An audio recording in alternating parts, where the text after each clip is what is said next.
Hey, salut à tous et à toutes, comment allez-vous? Aujourd'hui, on va parler du scandale à McKinsey, mais pas que. Vous allez voir qu'ils étaient plusieurs à s'en mettre plein les poches. Et surtout que ce n'est pas qu'un scandale national, mais bien un scandale international, expliquant le pourquoi du comment de l'effondrement de notre société. Alors, TF1 titre, le cabinet du conseil McKinsey a-t-il reçu 900 millions d'euros du gouvernement en 2021? Question oratoire, nous ne le savons pas. En fait, nous allons le savoir si nous allons tout en bas de l'article, là où très peu de personnes iront. Hein. Vous allez voir, très peu de personnes iront là, mais effectivement, en 2021, les dépenses du conseil de l'État au sens large ont dépensé le milliard d'euros. Voilà, dont 893,9 millions pour les ministères, 171,9 millions pour un échantillon de 44 opérateurs, donc de 44 autres opérateurs. Donc effectivement, on a bien dépassé les 900 millions, c'est-à-dire que le titre, il baisse pour nous faire passer la douille plus tard. Hein. C'est un peu comme mettre du lubrifiant pour mieux faire passer la vis. Alors, effectivement, hein, les sommes allouées à ce cabinet américain pour avoir conseillé l'exécutif sur sa stratégie depuis 2015, nous sommes institutionnellement liés à lui. Nous avons payé 400 millions d'honoraires en 2015, 400 millions en 2015, et 900 millions cette année.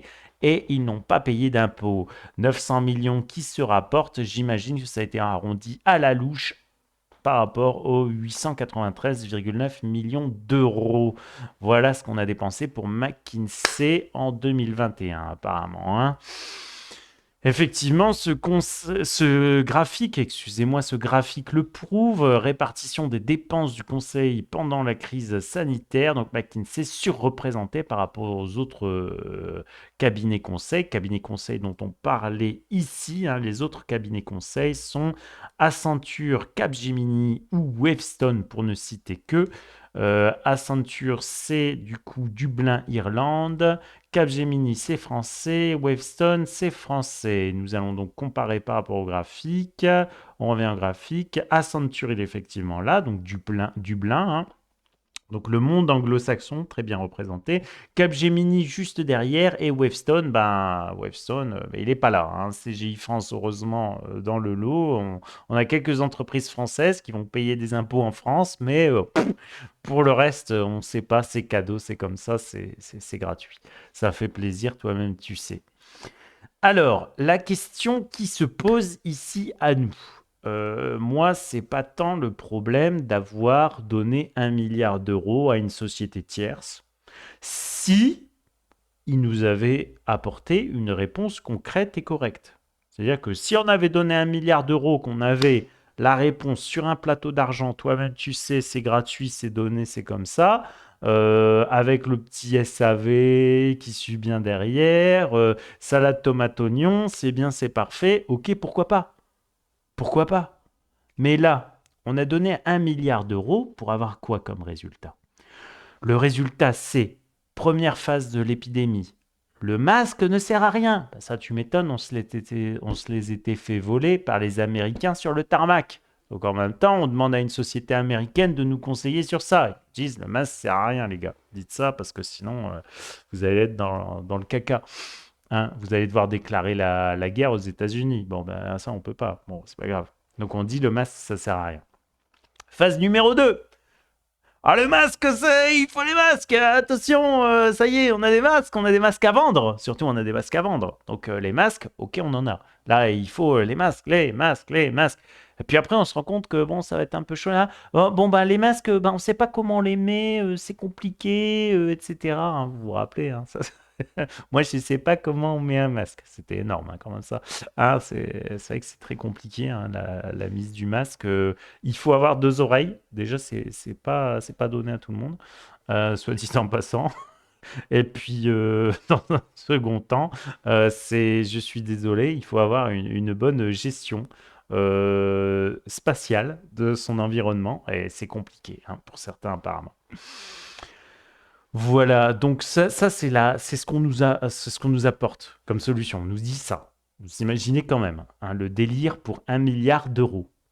C'est-à-dire que moi, pour Je pense que même pour 1 euro, j'aurais posé cette question à un enfant, il m'aurait répondu mieux que ça. Je pense que pour 1 euro, un enfant aurait répondu mieux que ça, dans un premier temps. Là, on va s'amuser à calculer ce qu'on aurait pu faire. Vous allez voir.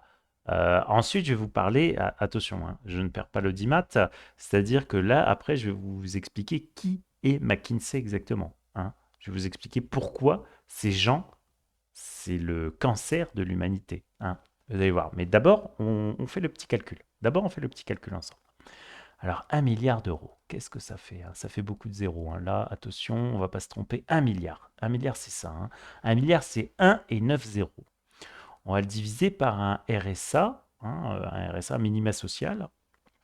Pourquoi je prends le RSA? Parce que c'est un peu la valeur étalonne, hein, c'est un peu ce que, voilà, c'est techniquement selon la loi ce qui est dû à tout à chacun pour survivre chaque mois en France. On va dire 490, je ne connais pas la somme exacte, hein, 490, 500 euros, 497, 492. On va faire grâce de ces quelques euros, ce sera le kebab offert à l'État. C'est le kebab pour l'État, voilà, ça, hein, parce que moi, bon, si c'est 492, ça me parle parce qu'effectivement, de mon temps, c'était 2 euros, 2,50 € le kebab bien chargé. Le mec était gentil, il était sympa. Il disait: Ah, regarde, c'est mon kebab, j'ai mis tout ce que je voulais mettre. J'avais déjà goûté des kebabs avec des olives et aussi des. Il y en a un qui mettait du maïs. J'adorais, tu sais, c'était une époque folle.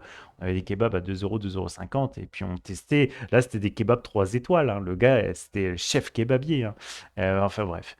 Donc, on va faire grâce de ces quelques euros à l'État. Allez, divisé par 490.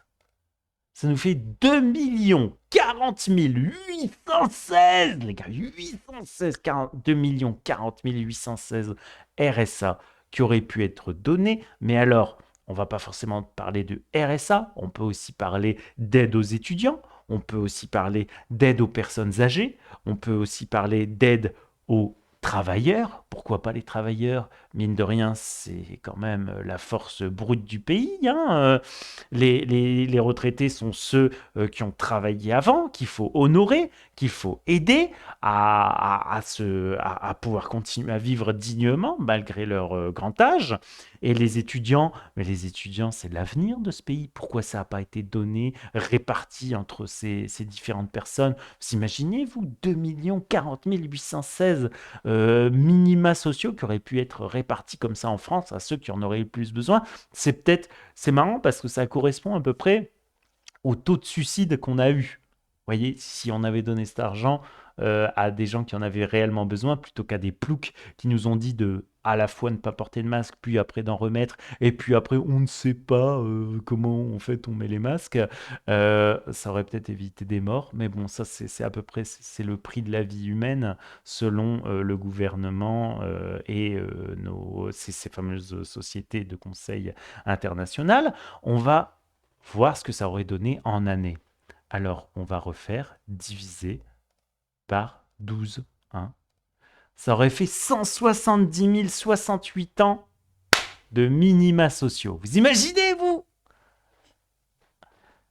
Notre société, on va dire moderne, entre guillemets, elle a 5000 ans, c'est-à-dire 2000 ans avant la naissance du Christ, et 3000 ans, on peut remonter même un peu plus, 7000, moins 7000 avant Jésus, enfin moins 5000 avant Jésus-Christ, donc ça fait plus les 2000 en cours, ça fait 7000 ans d'histoire, en fait. En fait, je dis pas que c'est ça l'histoire, toute l'histoire de l'humanité, mais c'est d'histoire écrite, c'est-à-dire retranscrite sur tablette. On a à peu près 7000 ans, voire un peu plus, hein, puisqu'après on a les peintures sur les grottes de Lascaux, mais c'est un autre débat, vous me permettrez.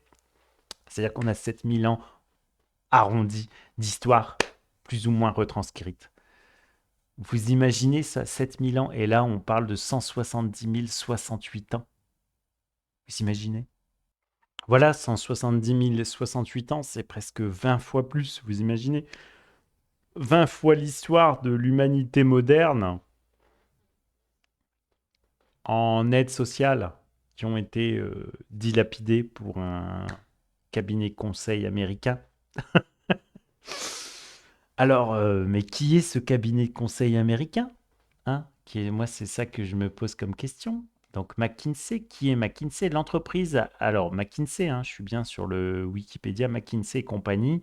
L'entreprise a élaboré une politique de out, non, up or out, up or out, où les consultants qui ne sont pas promus sont invités à partir. Vous imaginez, vous inviter à partir, c'est-à-dire licenciés, hein, ou alors qui reçoivent des pressions. Invités à partir, c'est-à-dire on te met la pression jusqu'à ce que tu dégages. Vous voyez un petit peu, c'est ça, hein, c'est ce qui pourrit le monde moderne, ça. Deuxièmement, alors, McKinsey, c'est quoi? C'est Overhead Valuation Analysis, OVA. L'OVA a guidé McKinsey sur la voie de la réduction des effectifs. Ah, les licenciements, El famoso licenciement. En réponse à la dépendance excessive des entreprises du milieu du siècle à l'égard du management intermédiaire. Donc toute cette fameuse vague de licenciements, c'est putain de McKinsey. Qu'est-ce que vous voulez? Alors, McKinsey, c'est quoi exactement aussi? Neumann a écrit que le processus, bien que rapide, n'est pas indolore. Ah bah ça, vu le nombre de familles qui ont explosé avec ces connards, étant donné que les frais généraux sont généralement liés de 70 à 85% aux employés et que la plupart des économies proviennent de la réduction des effectifs, la réduction des frais généraux exige des décisions déchirantes. Donc en fait, c'est à cause d'eux que notre monde se fractionne. Voilà. Et c'est en ces personnes qu'Emmanuel Macron a placé toute sa confiance. Waouh! Maintenant qu'on sait ça, ça peut nous aider à mieux voter en 2022. Allez. Ah si, dernière petite parenthèse. Combien auraient été payées les personnes de chez McKinsey? Alors, il paraîtrait qu'on leur a donné environ, on va mettre au bas mot, allez, on va descendre à 893 millions. C'était ça, hein? Attendez, on va re-regarder. C'est 893 millions. Alors, nous savons que McKinsey, ils sont effectifs 33 000 et j'ai lu plus haut qu'il y avait 18 000, c'était 18 000 consultants. McKinsey, employés, consultants. Hop là. 18 000 consultants, hein, je ne l'invente pas, c'est Wikipédia, c'est McKinsey, ils l'ont validé, hein, sur 140 pays différents. Hein, donc on imagine que ça doit être un peu moins en France. Mais on imagine, allez, 18 000, on imagine qu'ils sont tous reçus quand même. Allez, on va... Ah ben non, on n'avait pas dit qu'on partait sur 1 milliard, on a dit qu'on partait sur 893 millions divisé par 18 000. Ça fait que chaque consultant, même ceux qui n'auraient pas bossé sur le sujet, et on imagine qu'il y en a une paire qui n'ont pas bossé sur le sujet, hein, qui étaient sur d'autres pays. Donc on imagine que c'est bien plus. Il y en a peut-être que 1000 en France qui ont bossé sur le sujet. Et encore, peut-être une centaine. Divisé par 140. Il faudrait prendre 18 000 divisé par 140. Mais sinon, ça voudrait dire que chaque consultant, peu importe d'où il vienne, il est reçu 49 611 euros. Maintenant, on va faire un autre calcul. Je suis taquin, je sais. Alors, 18 000 divisé par 140, ça fait combien ça, cette histoire?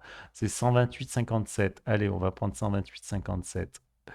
Alors, on va faire 893 000. Alors, on va faire 893 000 divisé 893 000. Alors, on va faire 893 millions divisé par 128,57. Ça fait que vous imaginez, alors, à la proportionnalité, hein, chaque consultant qui serait potentiellement un consultant français aurait reçu 6 945 632 euros pour nous dire, euh, portez un masque, portez pas de masque. Bon, on ne sait pas comment on met les masques. Voilà, voilà. Toute la communication du gouvernement par rapport à ces conneries, ça se résume à ça et ça aurait été payé cette somme astronomique. 6 945 632 Allez, on va diviser ça en termes de RSA. Ça fait qu'on aurait pu verser 14 174 RSA, aide sociale, aide aux plus âgés, aide aux salariés, aide aux employeurs, etc. Tout ça, ça a été versé pour des connards qui nous ont dit de la merde. Si ça peut vous aider à savoir pour qui voter ou pour qui surtout ne pas voter en 2022, j'espère que cette vidéo aura fait des heureux. Allez, ciao les loulous et à bientôt.